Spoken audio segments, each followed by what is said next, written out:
Vídeo aula 1. Neste vídeo, iremos apresentar os instrumentos necessários para desenho técnico e arquitetônico. Para estes desenhos, é necessário, em primeiro lugar, a prancheta, que é a mesa de suporte para os demais instrumentos. Esta que está sendo apresentada é composta de cavalete e tampo, podendo ser reclinável para maior conforto ergométrico. Sobre a prancheta, vemos a régua paralela, que é a base de todo o traçado horizontal. Seu movimento está indicado pelas setas. Verifiquem que esta régua, mesmo se movimentando, mantém-se na horizontal e, consequentemente, todas as linhas traçadas sobre ela ficam horizontais e paralelas entre si. Para realizarmos nossos desenhos, será necessário o movimento contínuo da régua paralela, o que impossibilita que outros instrumentos fiquem sobre a prancheta, a não ser lapiseiras e borrachas que podem se acomodar sobre ela. Para obtermos linhas verticais, precisaremos então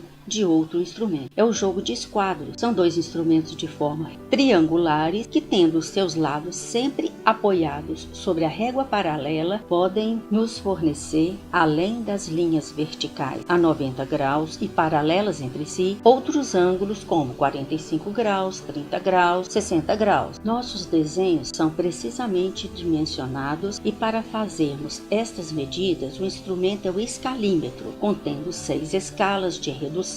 O escalímetro número 1, próprio para desenho técnico e arquitetônico, é usado apenas para medir e nunca para riscar sobre ele como se fosse apenas uma régua. Os traços que compõem o desenho técnico e arquitetônico variam em suas espessuras. Alguns são bem finos, outros apenas finos, outros médios, outros de espessura bem grossa, os quais correspondem a uma linguagem própria do desenho. Para obter esses traços, essas linhas, vamos necessitar de lapiseiras de espessuras diferentes. Essas lapiseiras devem ser técnicas. As borrachas se fazem necessárias no caso de erro, e elas se apresentam de diversas formas: bastão, tijolinhos, ponta grossa, fina, à escolha. Até agora falamos em linhas horizontais, verticais ou inclinadas, mas traçar circunferências e arcos de circunferências será necessário um instrumento próprio, o compasso. Instrumento esse que merece uma aula específica, quando recordaremos também os elementos que compõem uma circunferência e suas funções. Estes são os gabaritos, que num primeiro momento usaremos alguns. No passado eram muito importantes, mas agora, com os softwares apropriados, foram substituídos por blocos que facilitam muito o desenho em computação gráfica. Quanto aos papéis para desenhos técnicos, geométricos ou arquitetônicos, podem ser opacos ou transparentes. Iniciaremos com papéis opacos, os formatos em super white, A3, e a seguir faremos uso dos papéis manteiga,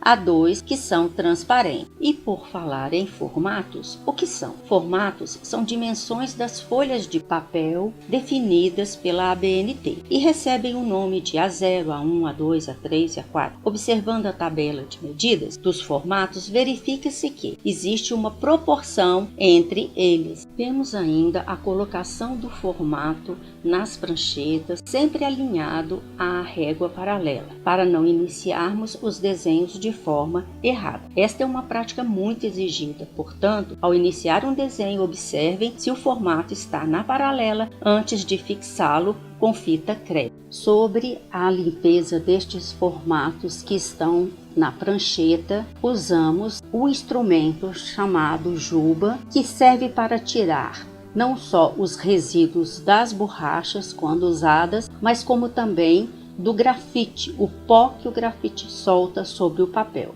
Ainda sobre prancheta, usem sempre que possível cadeiras, pois bancos são muito desconfortáveis. A iluminação sobre a prancheta é muito importante porque trabalhamos com medidas bem reduzidas, e pranchetas portáteis são também uma boa opção, já que será necessário adquirir uma para trabalhar em casa durante o curso. E assim encerramos a nossa videoaula 1, Instrumentos de Desenho em Prancheta.